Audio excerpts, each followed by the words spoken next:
Eh, dire, kuya natin na po eh. Kayo rin, ay kung kami na.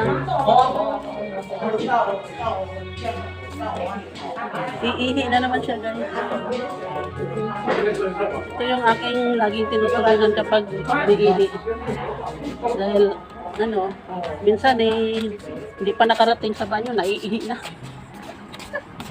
Ganito pala pag tumatanda tayo. Nyaw-nyaw la. Lala, kakoy.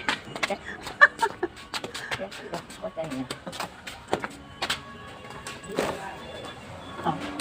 Ay, takay. Hala.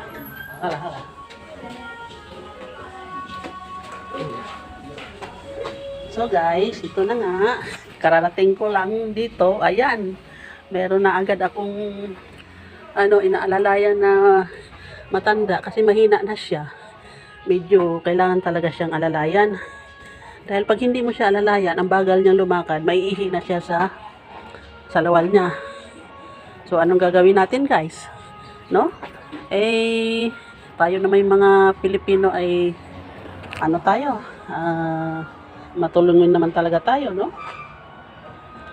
Nagkukusa tayo sa sarili natin. Yun naman ang kinakatuwa nila sa atin. Yung nagkukusa. Diba?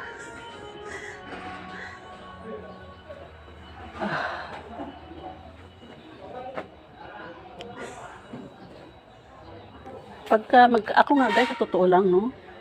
Ganon din ako ngayon. Minsan, pag naiihi ako ba? Tapos, pupunta ako ng CR. Hindi pa man ako nakalapit sa CR. Naiihi ako. Nakakaya mang-aminin, pero totoo po yun.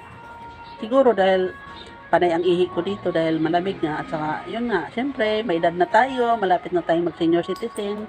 Kaya yung ating pangpigil sa ihi, medyo hindi na gaano kahigpit. Kahit na ipit-ipitin mo pa, no, yung mga hita mo para wag lang maihi. Minsan talaga, lumalabas talaga yung ihi, no? Kaya ako, kahit hindi pa ako nakaramdam ng pag-iihi, bumabalik na ako sa CR. Pumunta na agad ako sa CR. Kaya lang, minsan talaga may ginagawa ka na hindi ka agad makakatayo o mga punta agad sa CR. Nakakala mo mapipigilan mo pa, pero ayun na nga. Hindi pa nahubad yung salawal mo eh. Ayun na. Lumalabas na yung ihi, no? So, reality lang yan guys, no? Hindi naman nakakayang aminin, pero ganun talaga pag dumating tayo sa edad na Pero mukha na ba akong kasi 59 years old na ako ngayon. Salamat sa filter ha.